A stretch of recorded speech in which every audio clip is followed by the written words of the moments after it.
Nuevamente, la señora Ursula von der Leyen dio de qué hablar, esta vez con una afirmación: Kharkov es Europa, Ucrania es Europa, pretendiendo que quiere iniciar cuanto antes las negociaciones de adhesión a Ucrania, donde también mencionó que Putin debe fracasar y enumeró los mecanismos de ayuda material y financiera adoptados por el bloque para hacer frente a la invasión rusa. Vamos a ver la noticia que analizaremos el día de hoy.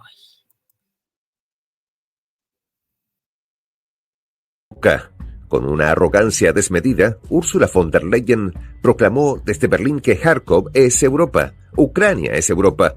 Sus palabras resonaban con la fuerza de una provocación, un intento desesperado de inflamar la llama de la resistencia ucraniana contra la embestida rusa. Sin embargo, la realidad en el terreno rápidamente desnudó su arrogancia. En el sombrío horizonte de Kharkov, las tropas rusas mantenían un control férreo, una verdad confirmada por el análisis inclemente de Alexander Mercouris, un analista británico cuya evaluación dejó a von der Leyen sin argumentos. A pesar de los constantes refuerzos enviados por Kiev, la superioridad rusa en la región es incuestionable. La supremacía aérea rusa, una fuerza implacable, dominaba los cielos, infligiendo pérdidas devastadoras a las fuerzas ucranianas. Las columnas de soldados ucranianos exhaustas y diezmadas eran un testimonio viviente de la brutal eficiencia militar rusa. Kharkov, una ciudad de importancia estratégica y emocional, se convirtió en un escenario de feroz confrontación. Su control no solo simbolizaba la fuerza militar rusa, sino también una declaración de poder geopolítico. La toma de Kharkov resonaba más allá de las fronteras de Ucrania, reverberando en los pasillos del poder en Europa y más allá. La ciudad, una vez una bulliciosa metrópoli ucraniana, se transformó en el epicentro de una lucha que definiría el curso de la guerra. En Berlín, von der Leyen no escatimó en sus esfuerzos por asegurar que Ucrania estaba destinada a unirse a la Unión Europea. Ucrania ha cumplido todos los pasos que habíamos solicitado. Por ello, creemos que la Unión Europea debería comenzar ya las negociaciones de adhesión con Ucrania a finales de este mes. Así proclamó con determinación. Sin embargo, esta afirmación fue recibida con escepticismo en varios rincones de Europa. Hungría, por ejemplo, insistió en que Ucrania debía restaurar los derechos de la minoría magiar antes de que pudieran dar su visto bueno a las negociaciones. Una oposición que subrayaba las divisiones internas dentro de la Unión Europea respecto a la cuestión ucraniana. Mientras von der Leyen hablaba de reconstrucción y de una nueva era para Ucrania en el seno de Europa, las realidades del frente de batalla pintaban un cuadro muy diferente. Bueno, aquí tenemos nuestra noticia del día. Margarita Pécora, bienvenida a nuestro espacio de análisis de prensa alternativa. Gracias, Ivette. ¿Cómo estás por allá, por Colombia? ¿Estás bien?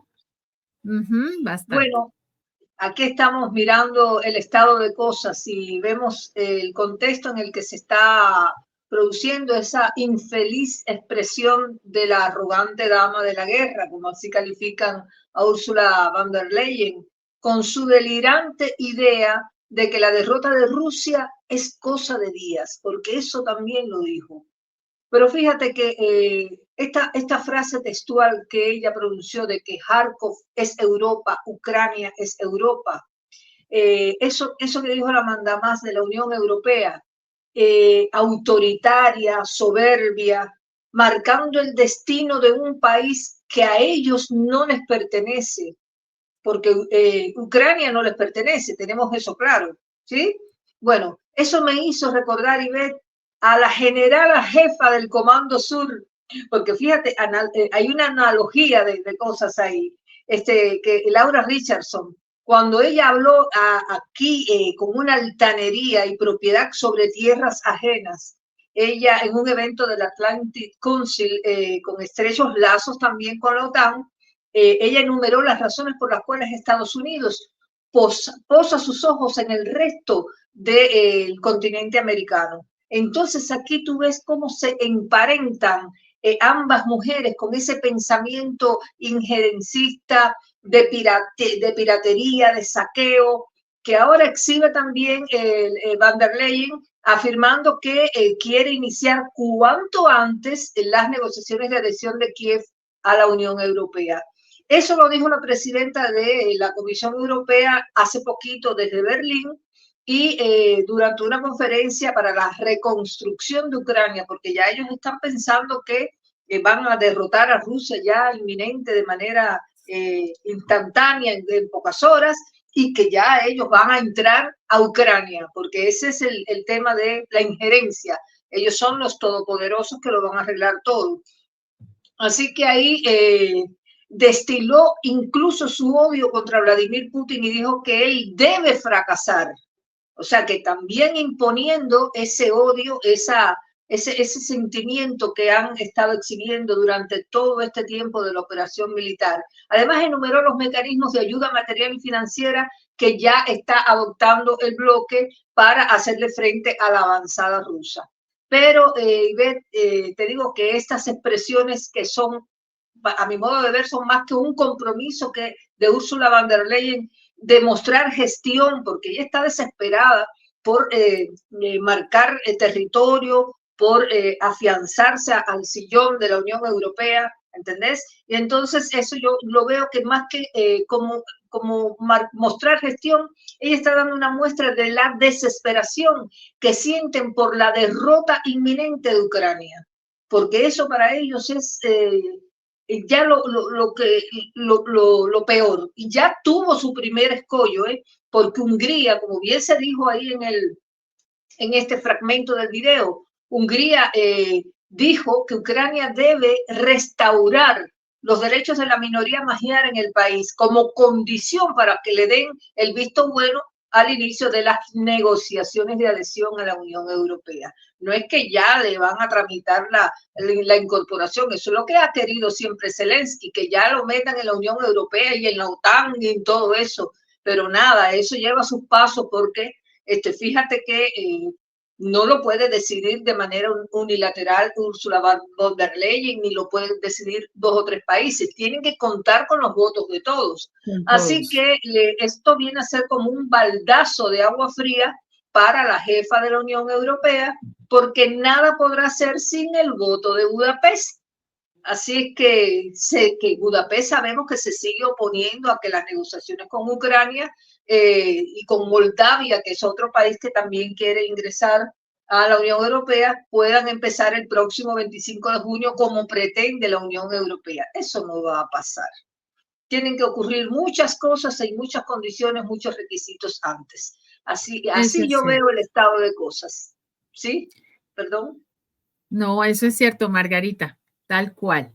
Definitivamente para von der Leyen no está fácil el asunto, dado que ya varios países han comentado abiertamente que no van a votar por ella en las próximas elecciones. Ella está aspirando a la reelección como presidente de la Comisión Europea y de todas maneras se le ha criticado por varias razones. La señora von der Leyen ha tenido unas acciones bastante complicadas en los últimos años. Recordemos que Ursula von der Leyen siendo solamente presidenta de la Comisión Europea, se ha venido metiendo en otros asuntos y ha asumido cosas que no le corresponden. O sea, ella asumió mandos que no tiene por qué asumir. Ya en el tiempo de la pandemia, ella hizo una serie de compras de vacunas sin control ni fiscalización, que recordemos están siendo investigadas en este momento por varias fiscalías, incluida la de Alemania, por el escándalo del Pfizer Legend, precisamente así se llama, el Pfizer Gate o el Pfizer Legend. Tiene ahí su lío. Ha tenido también líos como ministra en Alemania con compra de armas. El hijo de von der Leyen trabaja en la industria militar, en ese en ese conglomerado que sabemos que por dónde van los intereses. Entonces, ha tenido líos y sospechas de corrupción que se han disparado aún más.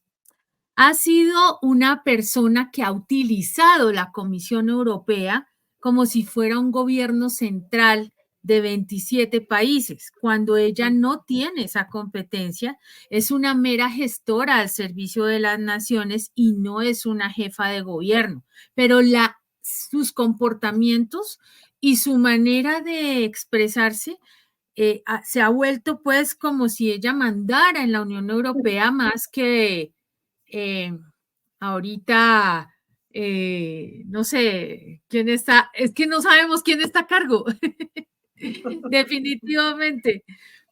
Y adicionalmente es la que más fuego, aparte de Macron, le ha metido al tema de la guerra. Ella fue la persona que instó a la Unión Europea a robarle los activos a Rusia, a usar esos activos como pretexto de la reconstrucción de Ucrania. Y sigue con el tema.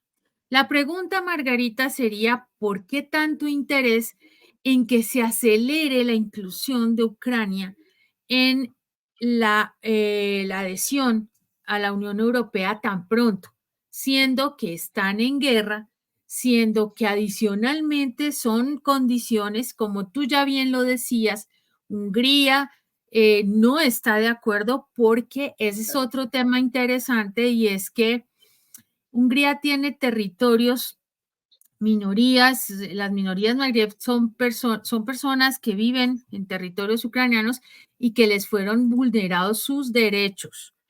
Les hicieron cambiar prácticamente sus costumbres, su idioma, ¿sí? Es una población que vive es parte de Hungría, parte de Rumania, en la Transcarpatia, y estas personas le han vulnerado sus derechos. Entonces, por eso Hungría se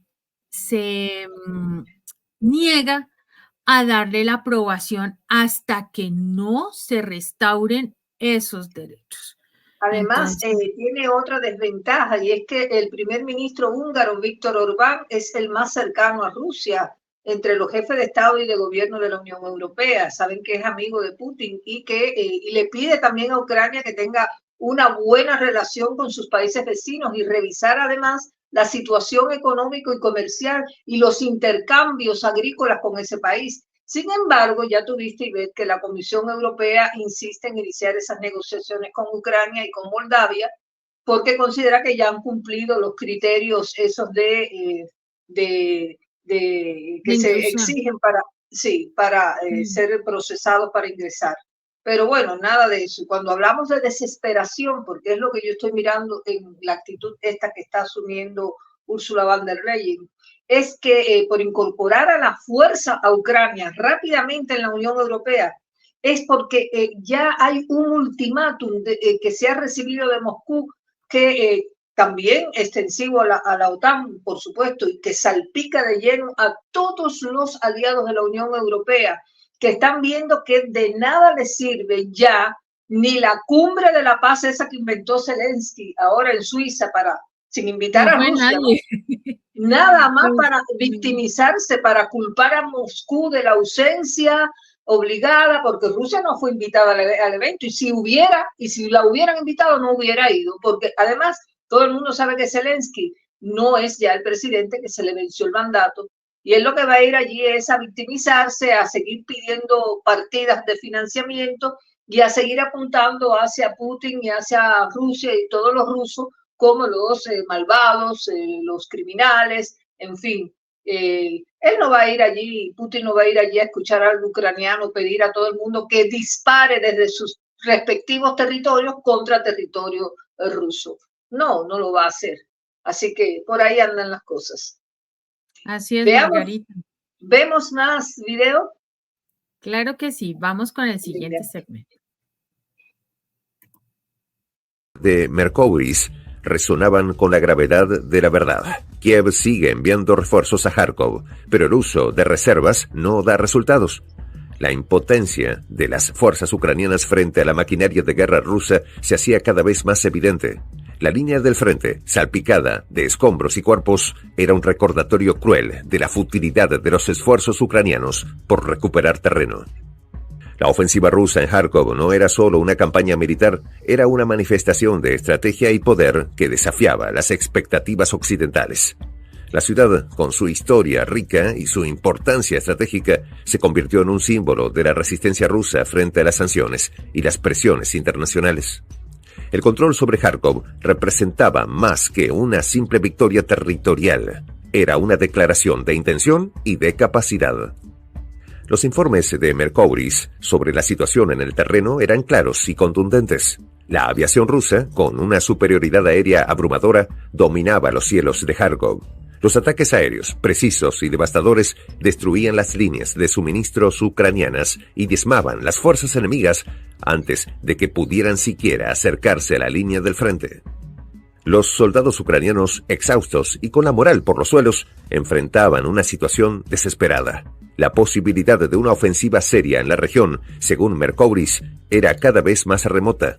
Mientras tanto, en el corazón de Europa, las palabras de von der Leyen se encontraban con una dura realidad. La insistencia en que Kharkov es europea sonaba hueca frente a la evidencia del control ruso. La promesa de 500 millones de euros para la reconstrucción, junto con un paquete de 1.000 generadores eléctricos y casi 8.000 paneles solares, parecía insuficiente frente a la magnitud de la destrucción y el control militar ruso. El contraste entre las declaraciones de Bruselas y la realidad de Kharkov no podría ser más agudo. Mientras von der Leyen hablaba de un futuro brillante para Ucrania en la Unión Europea, las tropas rusas consolidaban su control, demostrando la efectividad de su estrategia militar. La ciudad de Kharkov, una vez símbolo de la resistencia ucraniana, se convertía en un testimonio silencioso del poder y la determinación rusos. La narrativa oficial europea, que pintaba a Ucrania como una nación al borde de un nuevo amanecer en la Unión Europea, chocaba de frente con la crudeza del conflicto en Kharkov. La insistencia de von der Leyen en que Kharkov es Europa se convertía en un eco distante frente al rugido de la maquinaria de guerra rusa. Bueno, ahí lo tenemos, Margarita. Definitivamente.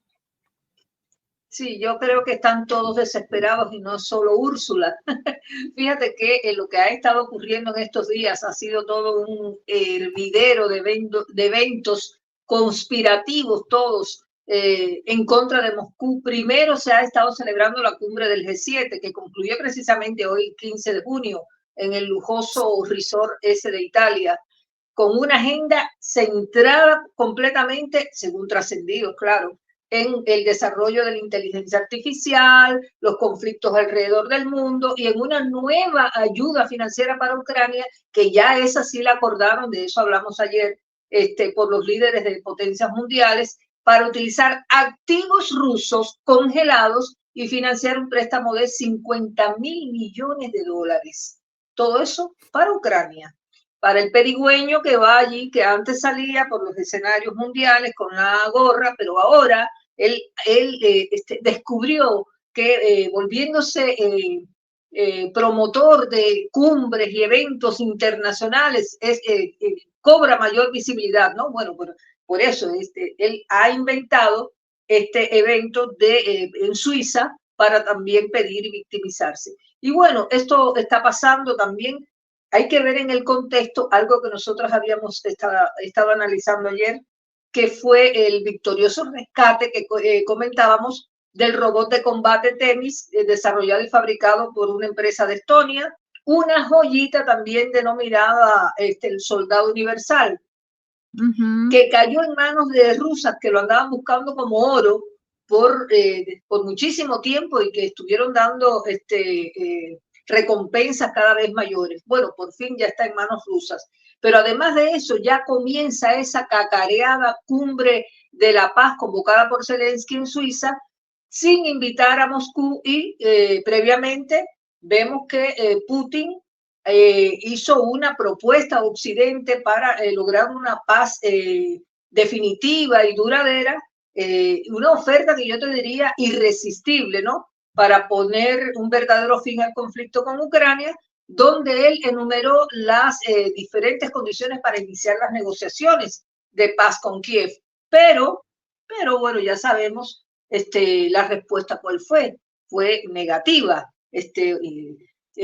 Putin había dicho que estaban dispuestos a sentarse a la mesa de negociaciones y si se aceptaban esas condiciones. Si Occidente permite que Kiev lo pueda hacer, o sea, se siente a hablar, a negociar. Una oferta que, como ya tuviste, Ivette, y toda nuestra audiencia, fue rechazada porque obviamente no le conviene ni a la OTAN ni a Estados Unidos el trato, o sea, que Ucrania ceda a sus mandantes con todas las condiciones que está pidiendo Putin, que por supuesto que no las va a aceptar Zelensky. Así que así están las cosas. Vemos a Ucrania, a Úrsula nerviosa, porque además crece el temor en Bruselas después de las elecciones del Parlamento Europeo, donde la extrema derecha amenazó que está ganando terreno en la región. Eso le pone a tambalear el sillón a la Úrsula. Y una votación que todo el mundo vio que se representó un durísimo revés también para Francia, también para Alemania. Así que lo que pone en duda cómo las principales potencias de la Unión Europea van a poder seguir impulsando la política en ese bloque. Un fenómeno que, a juicio de expertos, varios que hemos leído en las últimas horas, atribuyen eso al mediocre desempeño económico de la democracia, la resistencia a la inmigración y la reacción contra la ideología de lo políticamente correcto. Bueno, eso es cierto, Margarita. Sí. Acabas de mencionar una cosa que me llama la atención. Están utilizando el tema de los activos de Rusia como parte de la estrategia famosa, sí, pero a la vez están generando un préstamo. ¿Zelensky será consciente de que es préstamo? ¿De que no le están regalando la plata? No, porque se la están prestando. Claro, no, se le están prestando, pero además date cuenta que él va a aceptar de todo porque ya él no es el presidente y es muy fácil, claro, si tú no eres y haces creer a los demás que lo eres, que te den toda esa plata y después ¿quiénes la van a pagar? Los infelices ucranianos resilientes de una operación militar, de un conflicto bélico donde se han desangrado de parte y parte y se van a quedar con los bolsillos vacíos. ¿Y cómo van a pagar esos millones que ahora le está prestando la Unión Europea de los activos rusos? No sé cómo se va a devolver eso. Sí, no, yo creo tampoco.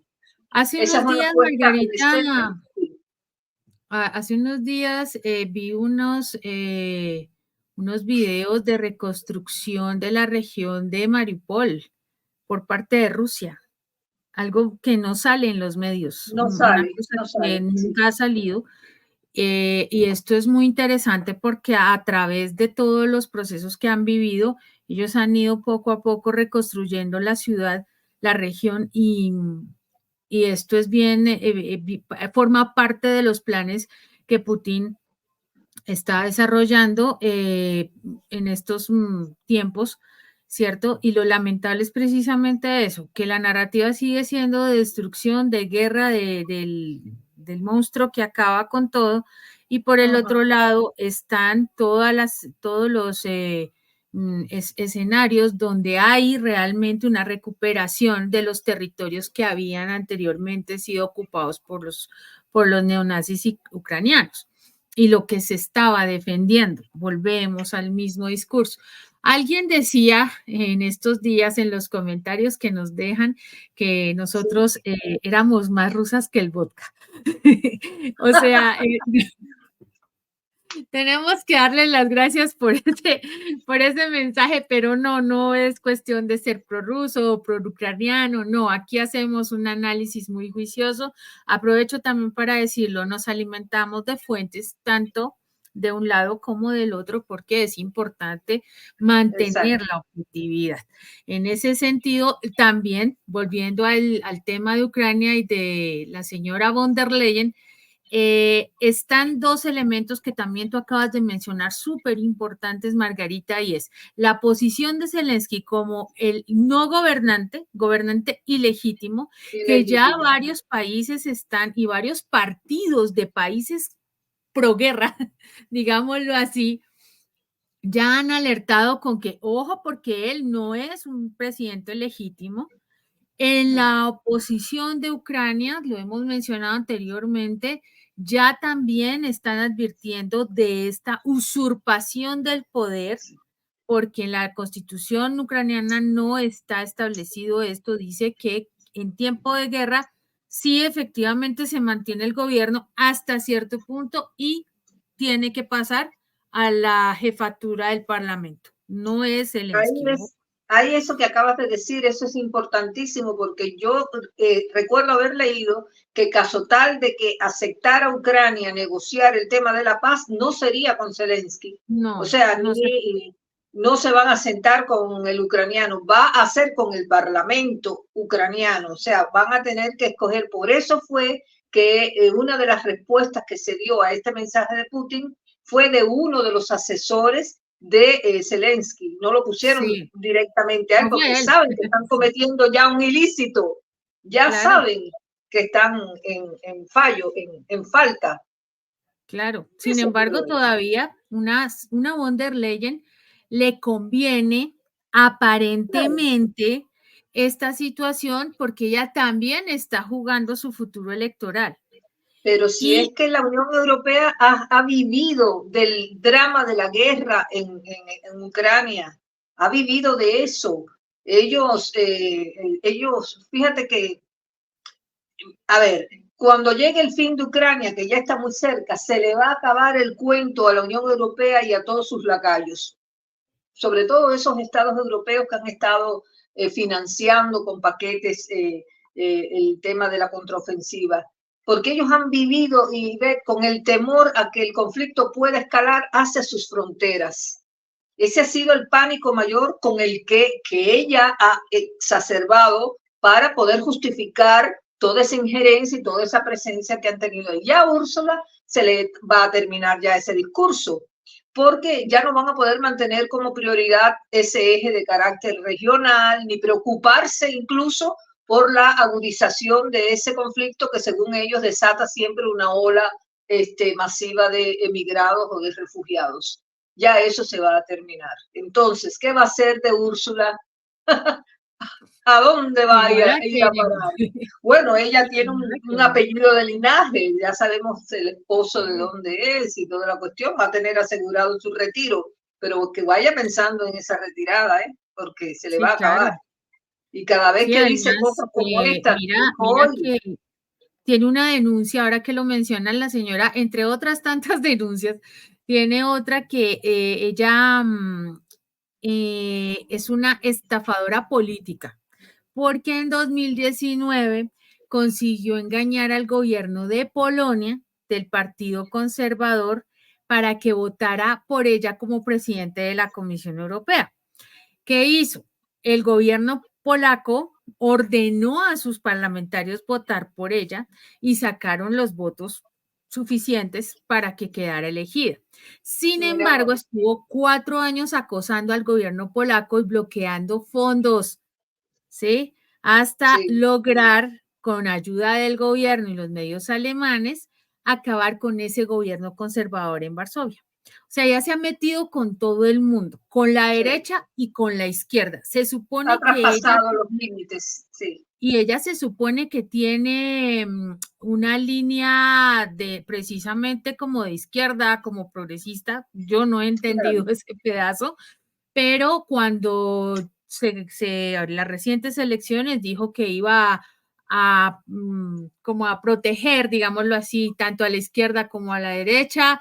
Y esto está bastante complicado porque la misma gente le dijo, no, ¿cómo así? ¿Usted por qué está diciendo eso?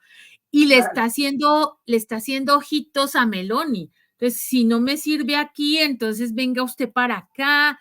Como dice el refrán popular, eso es vivir con Dios y con el diablo. Eso es lo que ella tiene. Entonces, ella no se puede, se tiene que definir. La derecha la está desplazando porque está ganando votos en el Parlamento Europeo. No todos los suficientes, todavía faltan muchos, pero ya ella está tambaleando con ese avance que hubo ahí de Le Pen y toda esa gente que pudo ganar votos ahí. Así es que no se venga haciendo que va para un lado y va para otro, que se defina dónde se va a parar. Hasta ahora se ha parado en lo más extremado de guerrerista y neoliberal y todo lo demás que se pueda, no sé con qué bando se pueda emparentar. Ya parece una de esas caricaturas, ella me recuerda una de esas caricaturas de esas serpientes que le habla al uno y le habla al otro y es todo maquiavélico, así me parece. De hecho, le dicen brújula von der Leyen. Bueno, le han dado cualquier cantidad de apelativos precisamente por ese tipo de acciones. Vamos a ver el último segmento, Margarita. Vamos. Kouris, llenas de un realismo sombrío, pintaban un cuadro mucho más crudo y aterrador. Un ejército ruso que, a pesar de todos los esfuerzos ucranianos, mantenía la iniciativa y controlaba la situación con una mano de hierro. Las implicaciones de este control no se limitaban al ámbito militar. La supremacía rusa en Kharkov tenía repercusiones profundas en la economía y la moral ucraniana. Las empresas locales, privadas de trabajadores debido a la movilización, enfrentaban un futuro incierto. La economía ucraniana, ya tambaleante, se veía presionada aún más por la necesidad de sustentar un esfuerzo de guerra cada vez más costoso. La sombra de un colapso del sistema energético ucraniano se cernía sobre el país. El panorama en Kharkov no era solo un reflejo de la brutalidad de la guerra, sino también un testimonio de la capacidad de Rusia para adaptarse y dominar en un conflicto prolongado. La capacidad rusa para mantener la iniciativa, a pesar de los esfuerzos concertados de Ucrania y sus aliados occidentales, subrayaba la resiliencia y la adaptabilidad de su estrategia militar. Las palabras de von der Leyen, pronunciadas con la esperanza de inspirar y movilizar, se encontraban con la fría realidad de un conflicto que no mostraba signos de disminuir. La promesa de una Ucrania en la Unión Europea, aunque inspiradora, se veía empañada por la implacable realidad de la guerra. Las declaraciones optimistas sobre la reconstrucción chocaban con la dura verdad del control ruso sobre regiones clave como Kharkov.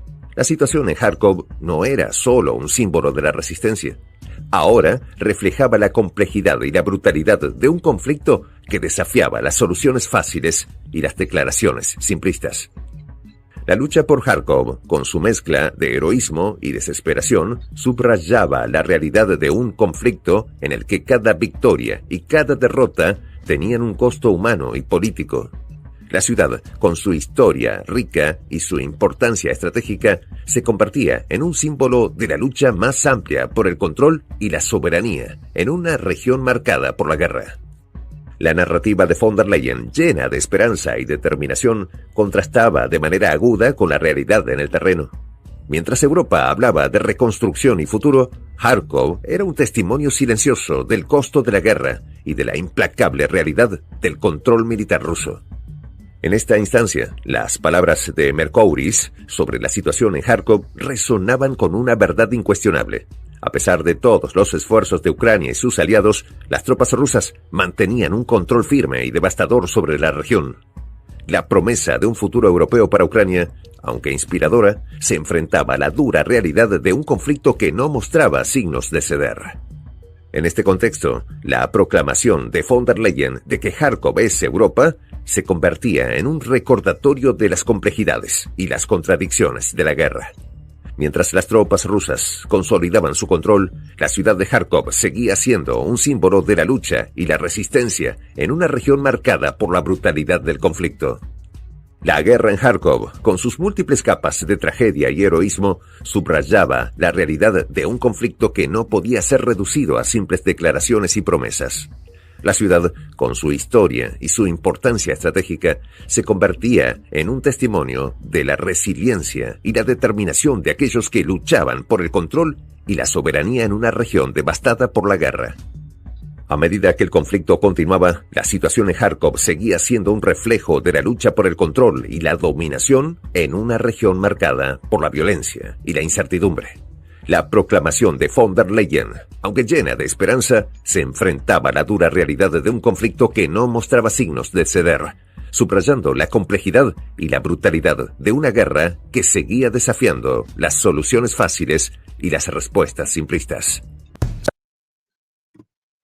Pues cuando no hay voluntad de paz, cuando no hay voluntad de ninguna índole de darle fin al conflicto, pues obviamente, Margarita, no va a haber ningún tipo de solución a menos que quieran algo mucho mayor, ¿no? Un ataque mucho mayor, como ya lo ha anunciado Putin en recientes discursos, ¿no? Vos has hablado de voluntad y yo lo que veo es complicidad, porque recordemos que Emmanuel Macron y otros líderes de la Unión Europea aumentaron la tensión contra Rusia. Las voces en Europa y BED han exigido frenar toda posibilidad de escalada a través de negociaciones que incluso han sido perseguidas todo el tiempo, tachadas de prorrusas, silenciadas incluso porque sabemos cómo están operando los medios al servicio de Occidente en todo este tema. Así que la demonización, lo que hemos visto es demonización de todo lo que huela a ruso, es decir, la rusofobia, que también la hemos tratado con muchísima reiteración en nuestros programas acá, y todo eso nació en estos países que tienen fronteras con Rusia y con Ucrania y que pertenecen a la Unión Europea. Así que el final del conflicto yo creo que afirma a Moscú muy cerca, está muy cerca el final y podría terminar con toda esa historia que ellos de la Unión Europea y Ursula von der Leyen se han inventado.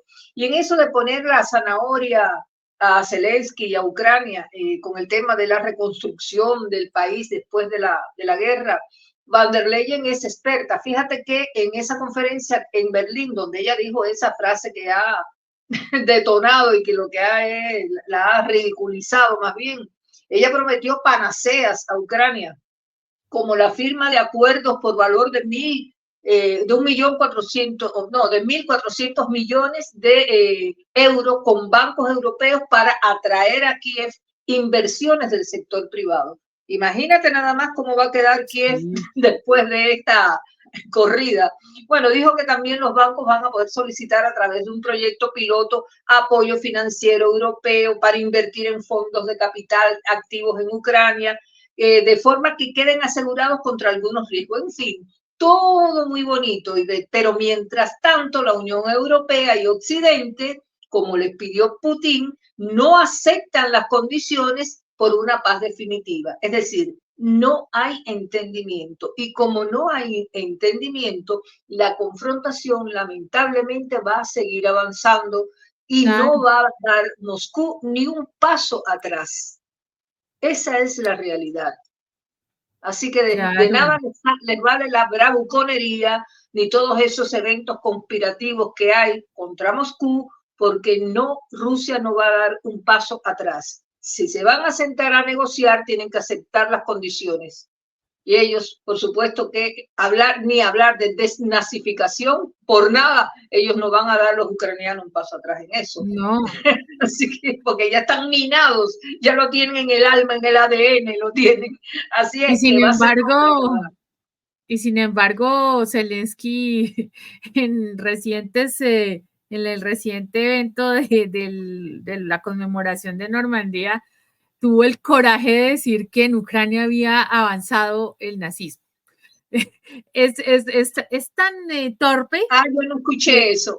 Yo no escuché eso, la verdad. Dijo que era impresionante cómo había aumentado el nazismo en Ucrania en los últimos tiempos. Bueno, ¿eso fue descarado o fue ignorancia total? No sé, pero de todas maneras da rabia teniendo en cuenta que estuvo esta persona representando al pueblo ucraniano en un evento donde los ucranianos históricamente fueron los verdugos de del pueblo judío víctima del Holocausto.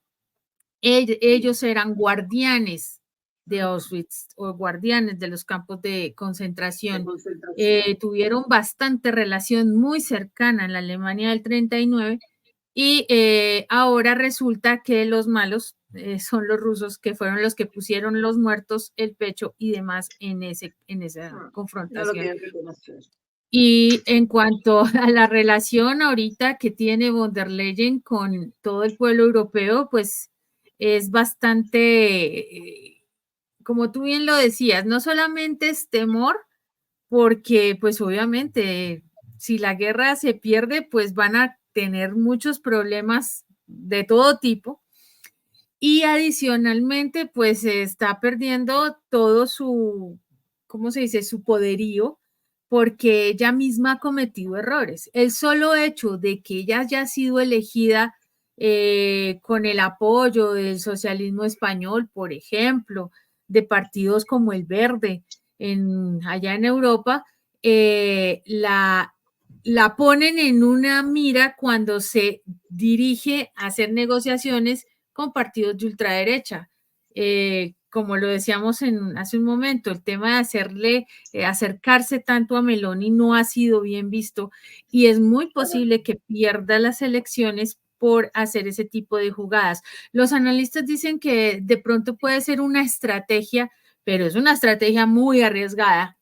No, ella está desesperada, ella está perdida, como está perdido Joe Biden, que dicen que en el G7 andaba caminando a campo traviesa, mientras todos ellos andaban por otro lado. O sea, totalmente perdido, con fugas mentales, ya total. En las últimas. Esto es tema para otro comentario posterior, que vamos a prometerle a nuestra audiencia hablar de lo que ha sido la participación de Estados Unidos, de Joe Biden en el G7 y que no va a Suiza hasta ahora. Así que le dio una estocada mortal a su gran amigo Zelensky, que aspiró hasta último momento que estuviera Joe Biden en ese evento. No va a estar él. Va Kamala Harris, hasta donde tengo noticias.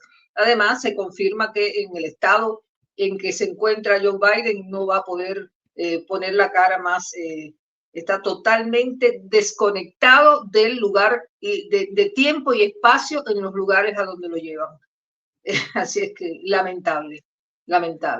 Bueno, quiero agradecer a nuestra familia de la prensa alternativa, de la Patria Grande, que están aquí siempre con nosotros, y seguro tú tienes una frase para decir, ¿no? Para cerrar este tema.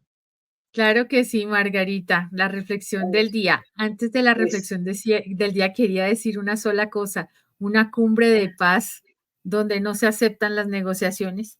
Bueno, aquí les dejo la frase del día. La gente no hace las guerras, la hacen los gobiernos. Y lo dijo Ronald Reagan. La pregunta para nuestra audiencia al día de hoy, ¿qué le espera a Ursula von der Leyen en las próximas elecciones? ¿Repetirá? Los leemos en la caja de comentarios. Y hasta que nos volvamos a encontrar.